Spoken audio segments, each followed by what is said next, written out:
What is going on, guys? Pansy here, and welcome to the ultimate gear progression guide for Black Desert Online. In this video, I'm taking you through the entire gearing process from the very beginning all the way to the very end game. We're also going to talk about additional things like whether you're going Evasion versus DR, or if you're going for a Blackstar versus a Godr-Ayed. And of course, I'm going through crystal builds as well, just to get you started. Anyway, let's get right into it.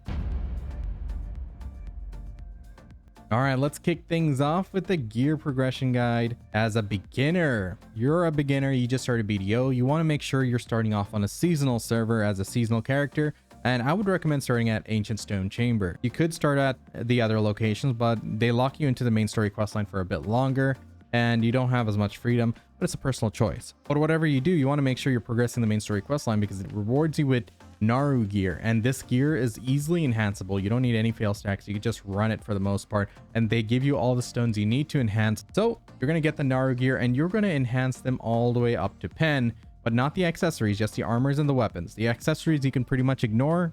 They're pretty pointless and they're a bit of a pain, but you're going to go ahead and enhance these to pen, because as soon as you enhance them to pen, you get an option to automatically turn them into Tuvala gear. Tuvala gear is the seasonal gear specific to seasonal servers, and it's basically the catch-up and the learning gear in BDO. This gear is going to carry you through a lot of the early game content, and it's going to be your only set of gear throughout the entire seasonal server process. As for the artifacts and the alchemy stone, generally you want to wear a destruction spirit stone, and for the artifacts you want to get the extra AP against monster just to help you start out. I mean, later down the line you'll min-max this, and this is going to be something you change out a lot depending on where you're grinding, but extra AP against monster is basically a catch-all in the very beginning.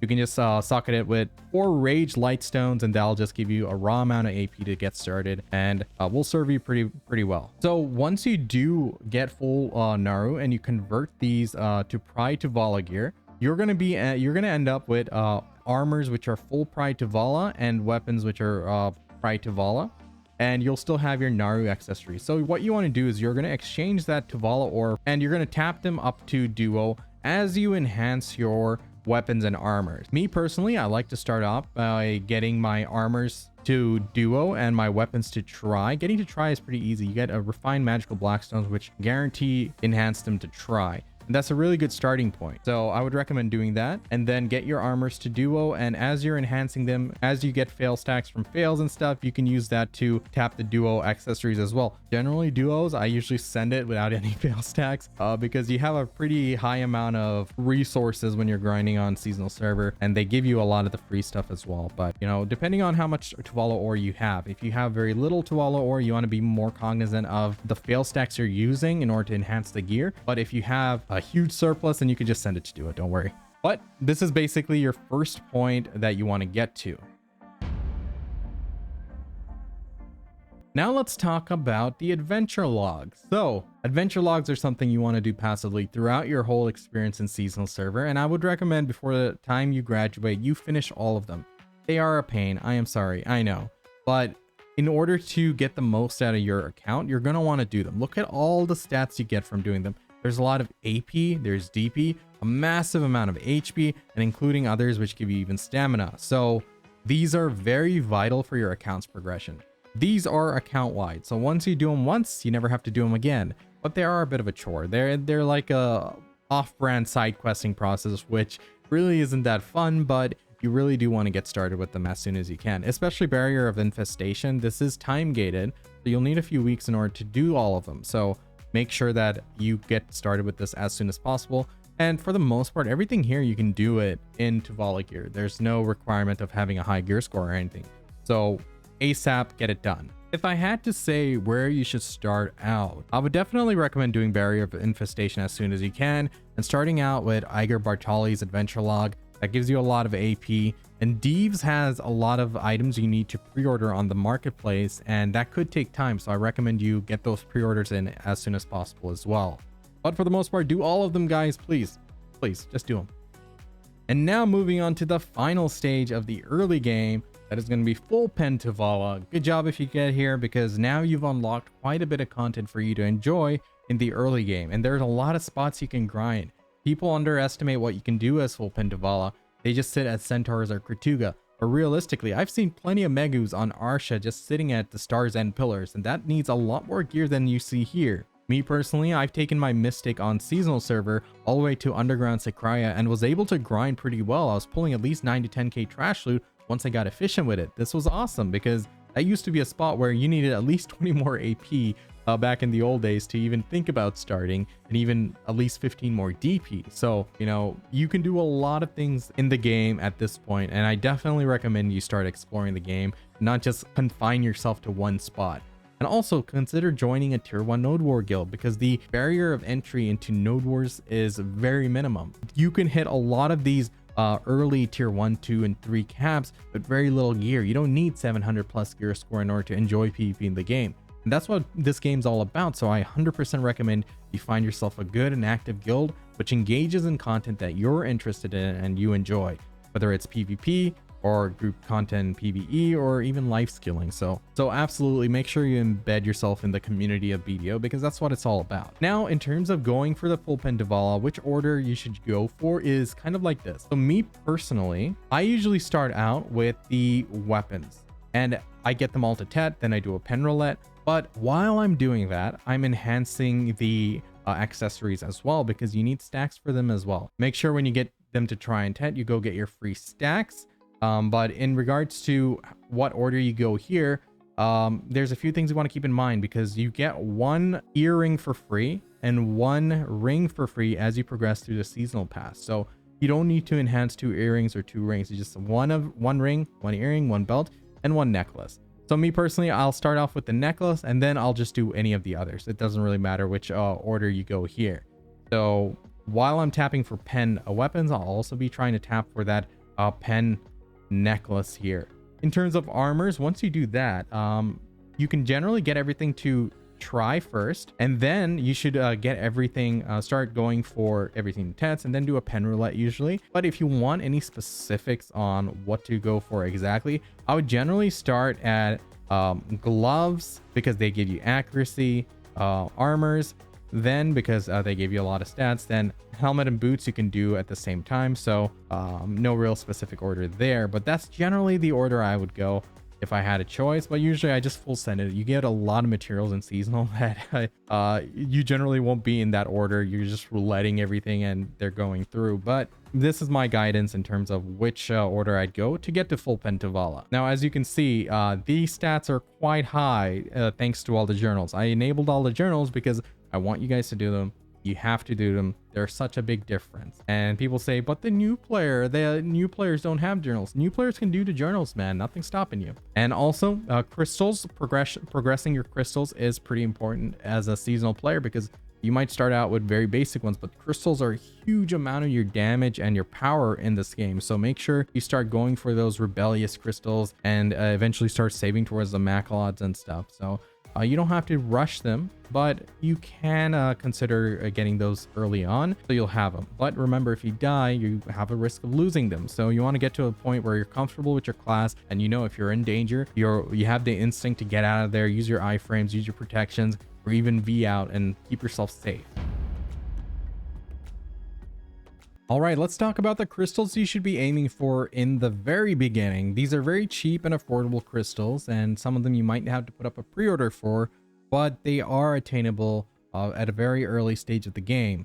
Now, you notice there are 4 slots which are empty. 2 of them will be unlocked once you complete the main story quest line for Land of the Morning Light. I'd recommend you doing that as soon as possible, because you get a lot of good rewards account-wide for doing that quest line, even though it's a bit of a slog. But you definitely want to unlock these 2. And then for these 2, these are unlocked by, you can unlock 1 slot with a Karanda's Heart, or you can unlock 2 slots with a Garmot Heart.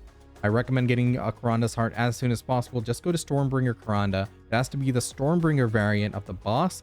Whenever she spawns, make sure you have a boss ult over there and you hit her once and get your loot, because you really want to make sure you can unlock your crystal slots. They are a huge DPS boost and survivability boost in this game. For the most part, in terms of the beginner crystals I'm going to recommend is, starting out, you want the corrupted magic crystals for that critical hit damage.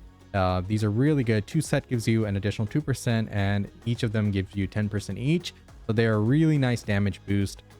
For your accuracy, you might need more accuracy, you might need less accuracy. That depends on your class and other factors, like completing the adventure log for Land of the Morning Light, which gives you 20 accuracy. It's very easy to do. You just have to do a a Calamity 2 and a Calamity 4 boss, and you can pick those up. But there are various factors involved and the spot you're grinding at. So you can add and remove these as required and replace it with more damage. But 2 L cards are usually the staple, and they're pretty cheap as well.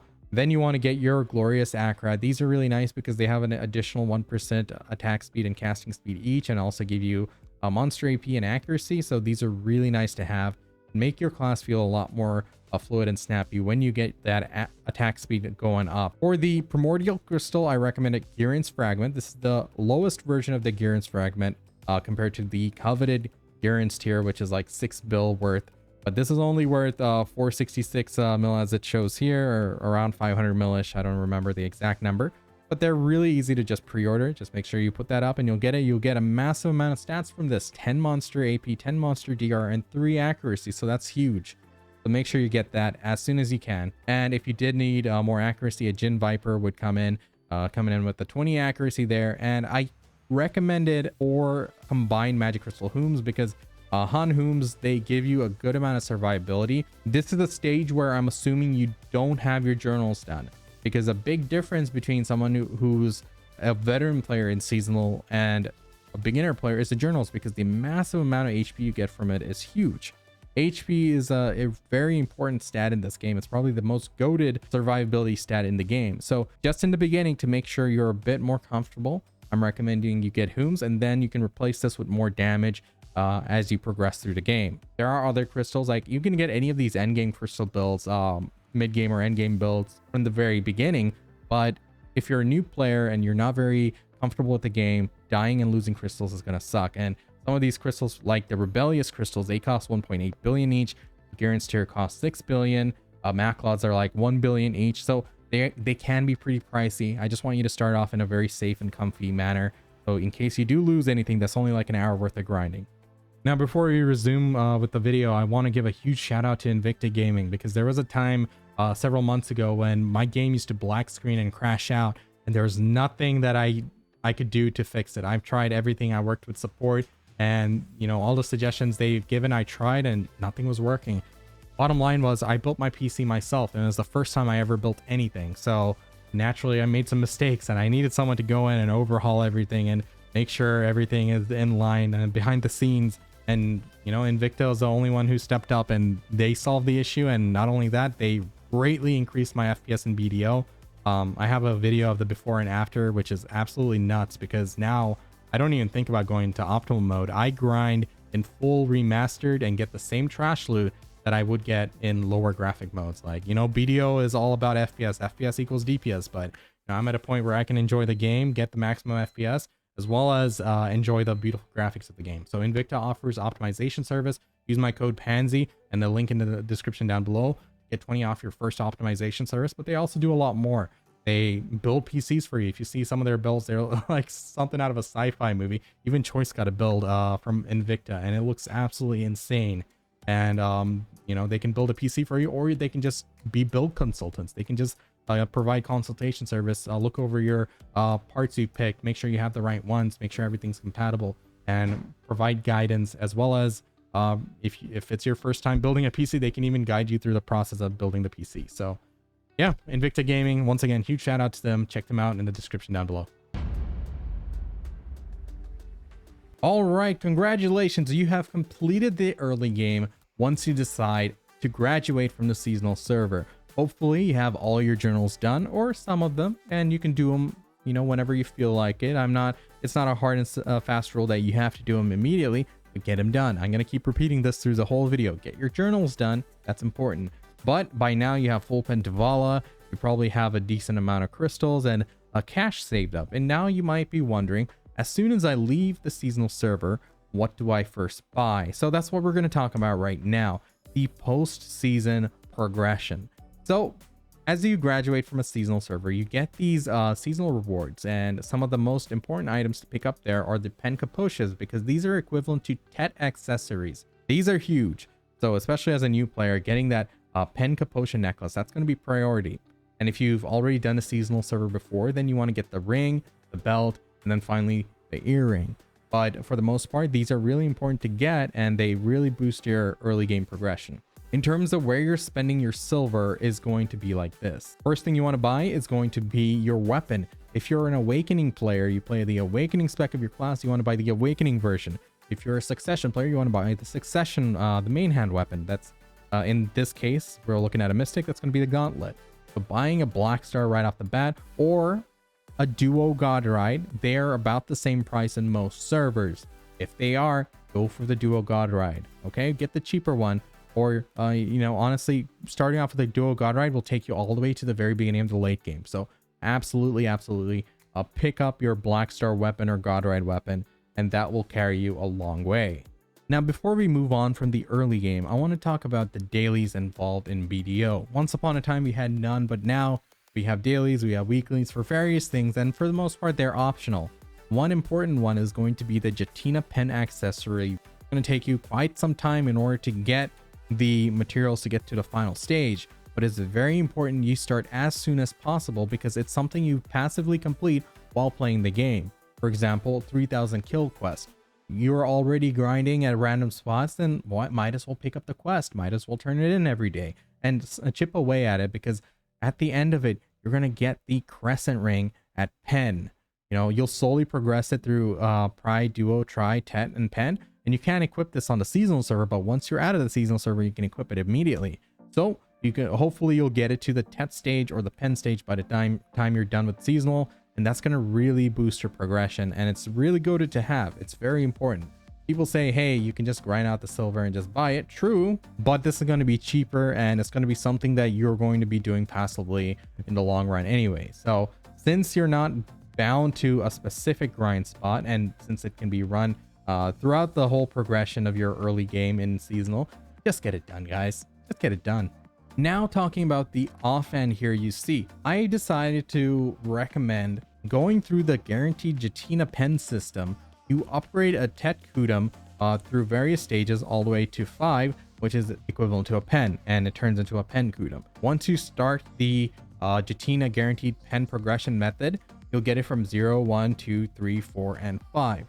5 takes a lot more resources than it takes to get to 4, and 4 takes more than 3, and it slowly increases the amount of resources you need. So what you want to do is you want to take it to Reform 4 and just stop there.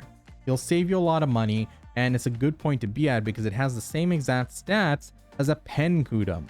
And the only difference is going to be 1 accuracy, which is very negligible. So I highly recommend you go for the Reformed 4 Kudum as your choice of pen exchange and your Jatina pen progression item. When it comes to the main hand and awakening weapon, you generally go Godr-Ayed or Blackstar here. They're a lot better. There is an argument for a Zarka or a Dandy. When you see 20 it in terms of PvP, it's marginally better in terms of PvP because it gives you more species damage, but a lot less monster AP. So that's specifically for PvP and very late game if you're really min-maxing for PvP. That's why I recommend you use your Jatina guaranteed pen reform for your offhand at the very beginning. And every subsequent reform you do, it's going to cost more and more silver. So the first one's going to be cheap, the next one's going to be more expensive, and the last one's going to be more expensive than that. Now let's take a moment to talk about evasion versus DR. In your gear progression, there's a few items which are going to dictate whether you're an evasion build or a DR build class. Now I'm going to go over the classes which you're going to be wanting to play evasion and the ones you're going to want to play as DR. But for the most part, every single class can be DR if you're only doing PvE, because in PvE, DR does pull ahead, especially at the end game when none of the mobs are missing on you. They have 100% accuracy for some reason. So that's why DR has always been known that it's going to last you the longest and it's going to take you through the entire progression of the game. But through the mid and early game, evasion does just fine. And if you're built right, it's pretty much on par with DR in terms of survivability. Now, the difference really is going to come in is with the accuracy on the gloves. So the two main items which are going to dictate whether you're evasion or DR is going to be the gloves and the shoes. So the gloves, for example, the Beg's gloves and the Orgons, these are the DR variants of your armors. Lieber's gloves and Muskin's shoes, they're going to be the evasion version. Now, as you can see on the gloves, Lieber gloves, the Pen Lieber gloves only has 25 accuracy, whereas the Beg's has 50 accuracy. That's a lot of accuracy. So that's one of the main factors why people tend to call the DR build as the glass cannon build. Even if you're playing an evasion class, some people like to play DR just so they can have output as much damage as possible before they die. And that's only in PvP, but in terms of PvE, any class can play DR just fine. But in PvP, there are certain classes which you really want to be on an evasion build to be as tanky as possible and to bring out their full potential. Because if you die in the first second, then you're not doing any damage. But if you can survive a little bit and output your skills, then you're going to be a lot better off in PvP. So talking about the evasion classes, these are classes which have high evasion modifiers on their skills or in their skill tree. In terms of evasion classes, you have Musa, Meiwa, Kuno, Ninja, Mystic, Striker, Shai, Hashashin, Corsair, and Megu. In terms of DR, you have Warrior, Ranger, Sork, Berserker, Tamer, Valkyrie, Wizard, Witch, Lan, Archer, Dark Knight, Guardian, Nova, Sage, Dracania, and Wusa. The following classes can be played either or, that is Tamer, Sork, Sage, Hash, or Megu. It really depends on if you want to be more tanky or more glass cannon with the additional accuracy for the most part. And lastly, you have crystals. The crystal build is going to be different whether you're an evasion class or a DR class. For example, Harfias are going to come in to play when you're an evasion class. You get that 20 evasion on each crystal, which is huge. So depending on what you want to go and whether you're in PvE or doing PvP, it's going to change. All right, now let's talk about how you're going to get yourself into the mid game. This is where you're at right after you graduate from season. Hopefully you saved up the silver for the weapon and you're able to make the other updates as well, like having a Jatina Crescent Ring ready, and you decide to go with the reform for Kudum. Now going into the mid game, there's a lot going on the screen, so we're going to go one by one and explain it all. So we already went over the weapons. Now let's talk about the armors. So eventually you're going to want to upgrade from your Tuvala gear to Pen gear, because Pen Tuvala gear is equivalent to Tet boss gear. So as you can see, that's quite a bit of DP difference right there, right? So eventually you want to upgrade through all of that. By doing the Magnus quest line, you get one free boss gear, and you can use that on the most expensive of the boss items that you see here. A lot of people used to do it on their armors, but you can do it on the armor or you can do it on the shoes. Orgons tend to be quite expensive nowadays, so you can decide for yourself depending on your server situation. In terms of your alchemy stone, you really want to be doing the weekly quest for Khan's Heart. If you do the weekly for 3 weeks and you get certain material, which are pretty easily buyable off the marketplace, you can make yourself a Khan's Heart. This was recently buffed from 1 AP to 2 AP, so it's a really good intermediary stage between Vels, which gives you 3. Now, Khans can be reformed with the Exalted Stone and stuff. I really don't recommend it unless you're really struggling on getting Vels later down the game, but that's up to you. That's a personal situation right there. In terms of accessories, we already got the Crescent Ring from the Jatina, and hopefully you're progressing that to Pen. And then for your other accessories, if you're someone who hasn't done multiple seasons and saved up multiple of the seasonal rewards like the Pen Kaposha, the Pen Kaposha Ring, and Pen Kaposha Belt, you can consider going for the Crescent and the Bassi. They're really cheap and easily affordable. In the long run, when you go for the Pen accessories, I would recommend going for the ones which give you HP, like I have the Ruins and Voltarias, but for the time being, these are pretty good justifiable upgrades. For your earrings, you can consider going Tungrads right off the bat. You could go Distos, that's personal preference, but Tet Distos will drop your DP quite a bit, and you'll have to decide, do you need more AP or do you need more DP? So let's actually talk about that right now. So the way you decide if you want more AP or DP is by these 2 rules. Number 1, do you want to go to a new grind spot? So if you want to go to a new grind spot, then you need to get more DP in order to comfortably grind there. If you're already at a grind spot you really enjoy and you don't want to move to a new one, then you can consider going for AP. So are you staying at your grind spot? In that case, then get more AP so you're able to grind it faster, more efficiently, and make more silver. Now, in terms of which items you're going to upgrade throughout this whole gear progression guide, I'm going to show you my recommendations. But at the very end of the day, you can always go through this process using one simple rule, that is cost per point. So how much silver are you paying per AP? How much silver are you paying per DP? At the end of the day, silver is all that matters, and getting your cheapest upgrades out of the way is going to be your general route of progression. Now, the only exception to that really comes in if you're going to hit a very important AP or DP bracket, but for the most part, that's going to really dictate how you're going to go through this. But regardless, I am going to continue going through this gear progression guide. Now, moving on in the mid game, let's say mid game 2. Now you want to consider pushing that DP up, because me personally, before I got my distos, I wanted to have a nice blanket of DP that I could sacrifice in order to accommodate the distos and still grind at a decent spot. An easy way to do that is caffering your armors to C3 or C4. As you can see here at C0, every point a caffra is going to give you a DP point, and that goes on until all the way to C9. Going to C9 isn't a bad idea, but ideally you want to get a few caffra points in each one, because it's only 690 caffras for D3 and 997 for D4. So that's actually a pretty good amount of price that you're paying for the DP gain, and that's a lot of raw stats you're getting out of it. Now, how you decide which one you're going to C9 and C10 first is going to be which one is going to get the Slumbering Origin armor first. Now let's close out the mid game and talk about the mid game final. Now, as you can see, there's quite a big jump from here to here in terms of the DP, because I'm showing you guys the path of progression for your armors.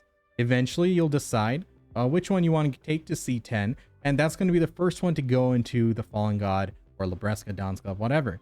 And we're also going to consider Ator Shoe in this video, but you can replace Ator Shoe with the equivalent shoe depending on which one it is. The blue ones are the DR ones, the green ones are the Evasion ones. So if I was to say in this video duo Ators, that's the equivalent to a C20 of a Oregons. Or if I say Tri-Ator shoe, that's going to be around C16 or so.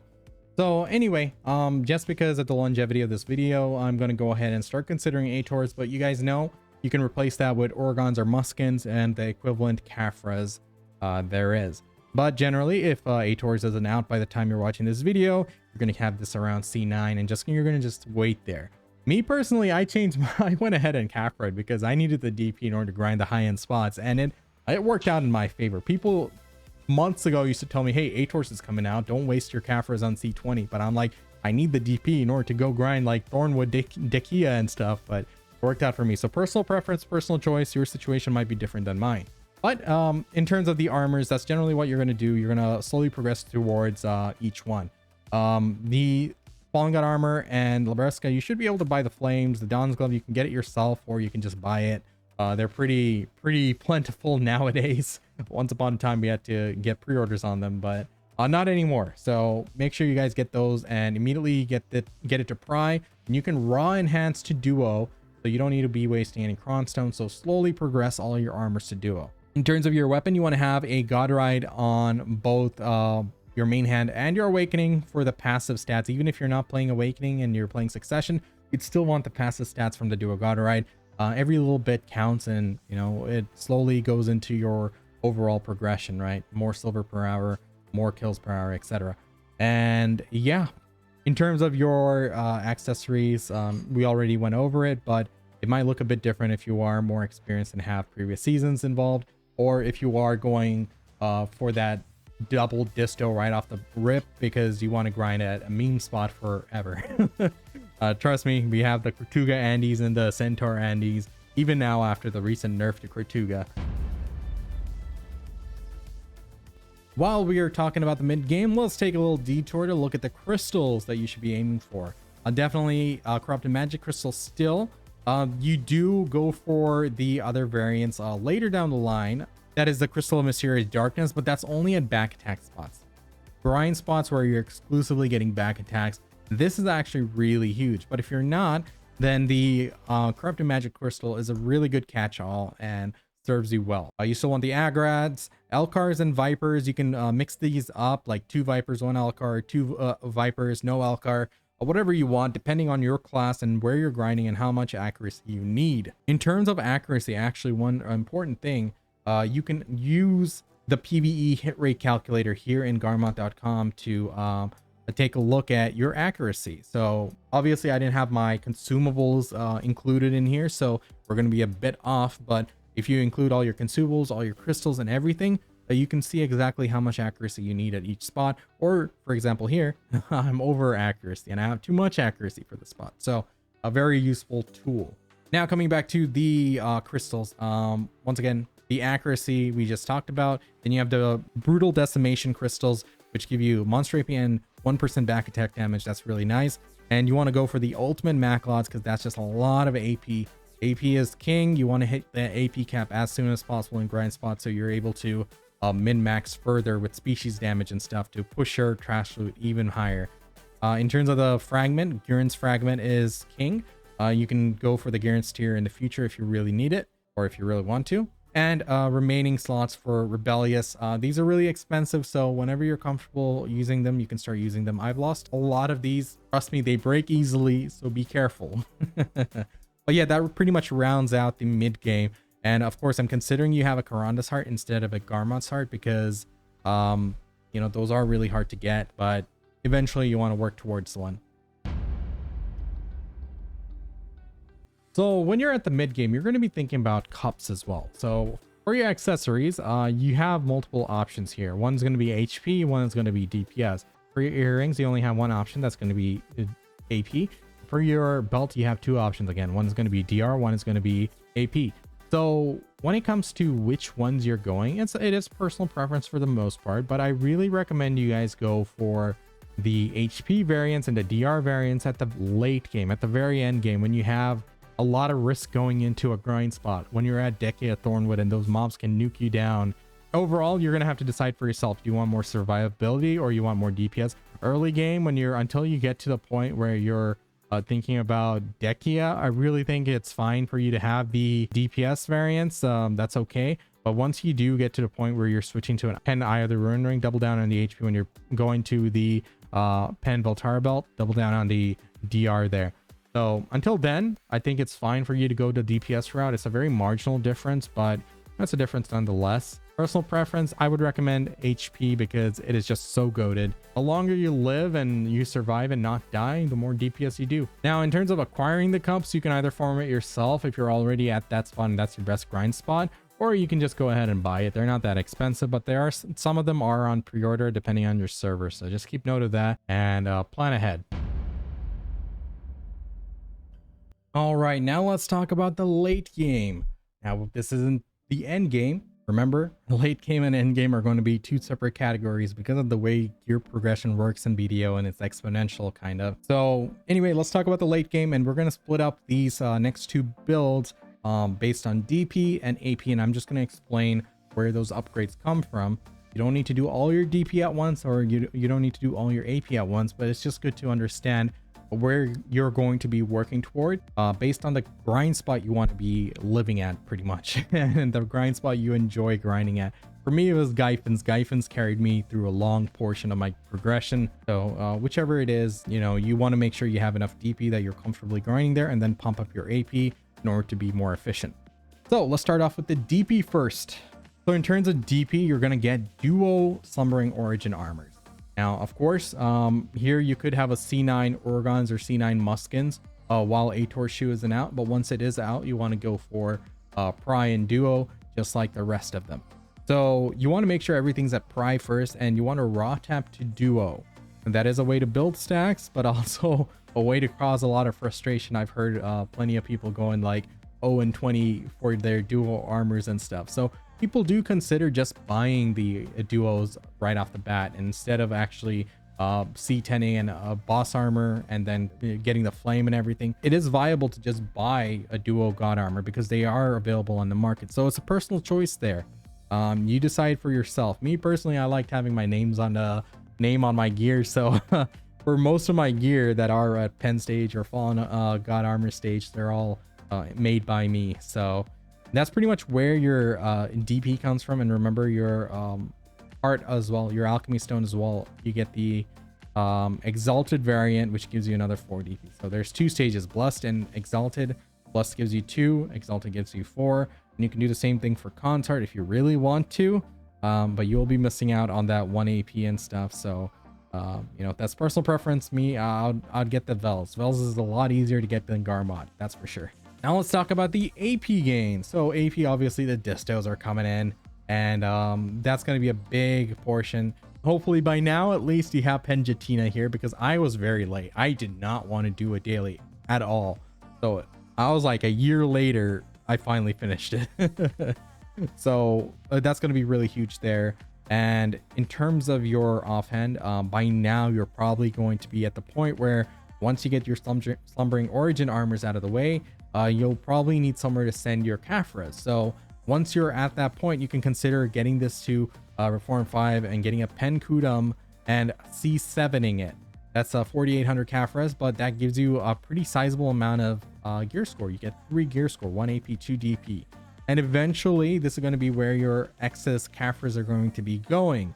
So getting it to about, I think most people stop around C15, or you can even take it to C19 for the final bit of DP as well.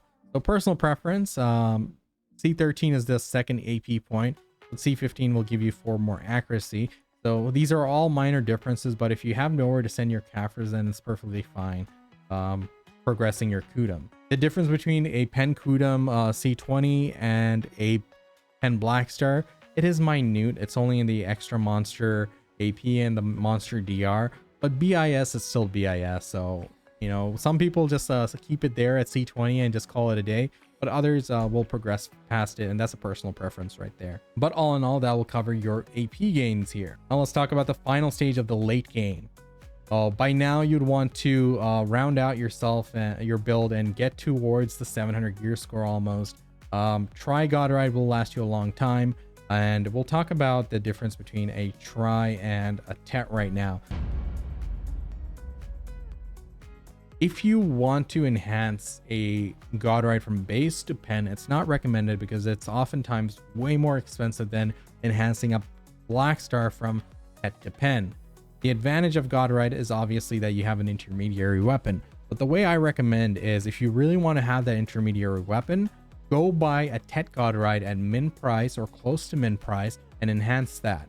A tet Godr-Ayed gives you a lot of AP, and the difference is only 3 sheet AP to a Pen Blackstar, whereas the difference between a tet Blackstar and a Pen Blackstar is 9 AP, so you cover majority of the ground right there. The amount of Cron Stones it costs is less than half of what it costs for a single tap of a tet Blackstar to a Pen Blackstar. I'm not saying it's the better route, but there is an argument here.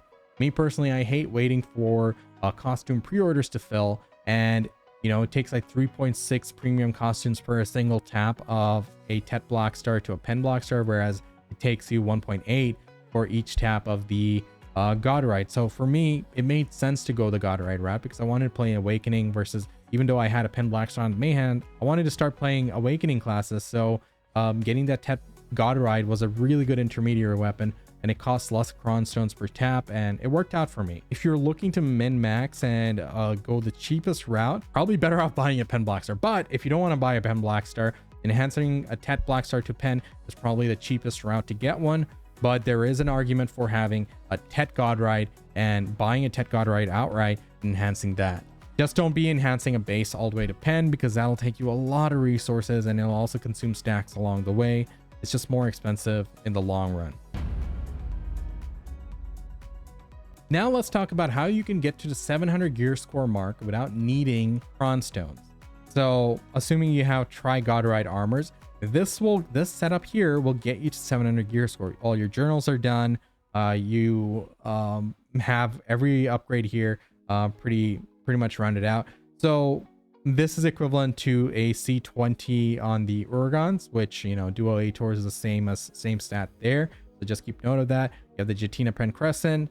You have a C7 Pen Kudum, Try Godr-Ayed, Tet Distos, Duo on the Slumbering Origin armors, Jatina Crescent, a Tet Crescent to fill in the blank, a Pen Capotia necklace, and which is equivalent to an Ogre or a Tet Layton, and a Pen Bassy is going to be your most expensive upgrade here. That'll fill in the blank and push you to the 301 AP mark, which is really nice. It's a really good bracket to hit, and it feels good when you break that 300 mark.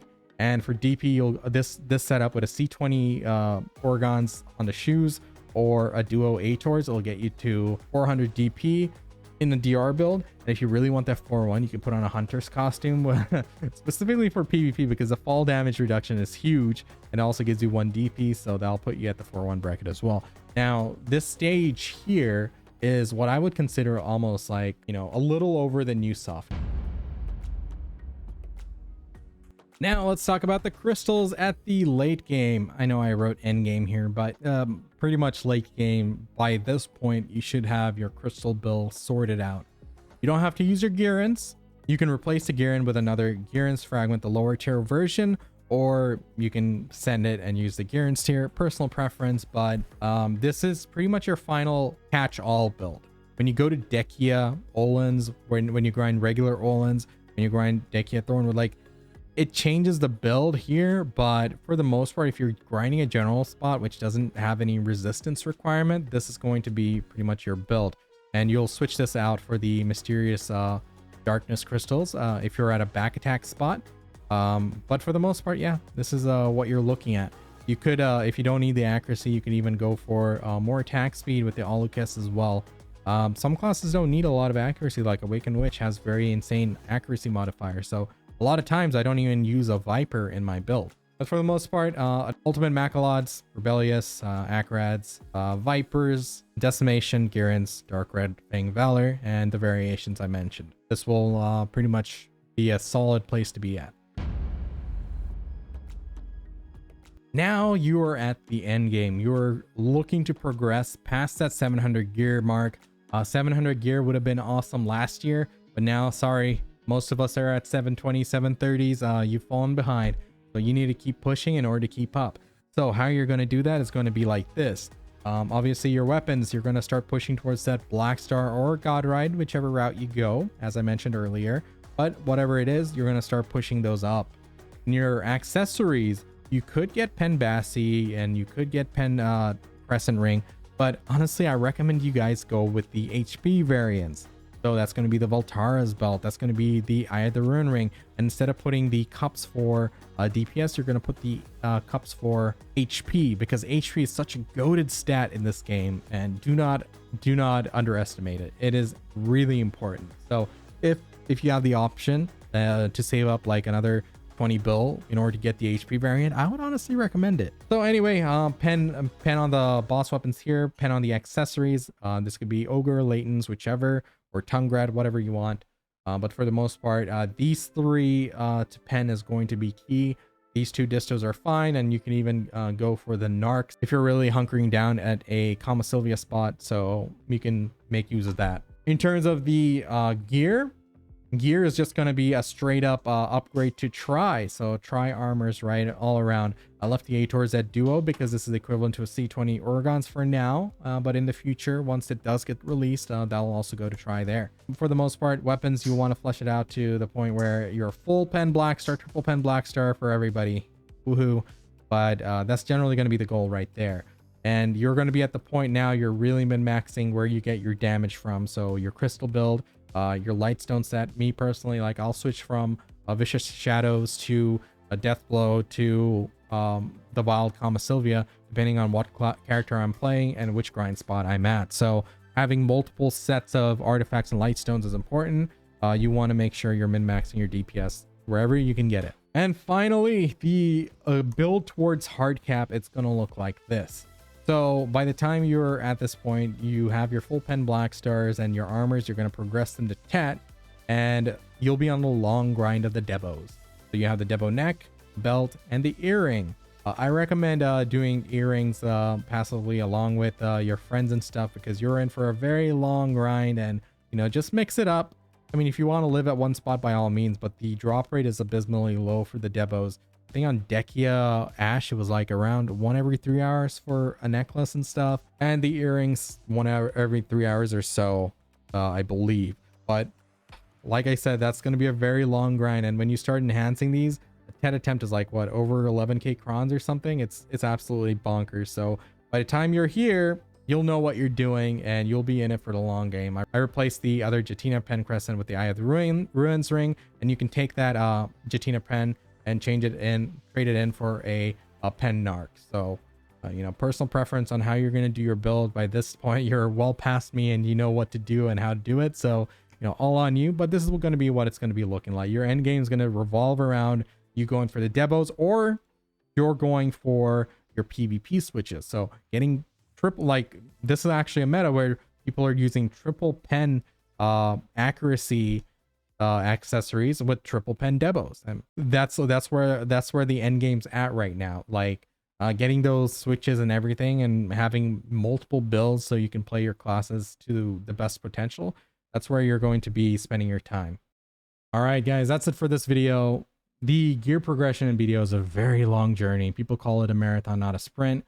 But honestly, to me, it's just a fucking video game. So whatever you do, whether you're going all in and trying to progress your gear as fast as you can, make sure you're having fun. Make sure you're making friends. Make sure you're surrounding yourself with a community that has a same kind of passion for the game as you do and is into the same activities. If you're interested in PvP, join a PvP guild. If you're interested in life skills, join a life skilling guild. But make sure you treat this as a video game, because at the end of the day, it's all about making memories and having fun. You can grind 500 hours and not remember a single moment of it.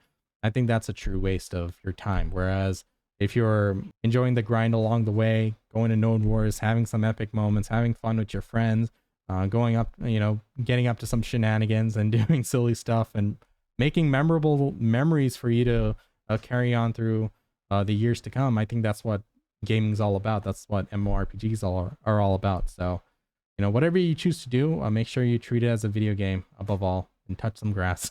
All right, that's it for this video. Hope you found it helpful. Please do like, comment, and subscribe, and check me out at twitch.tv/I'mPansy. Take it easy, guys. Catch you guys next time.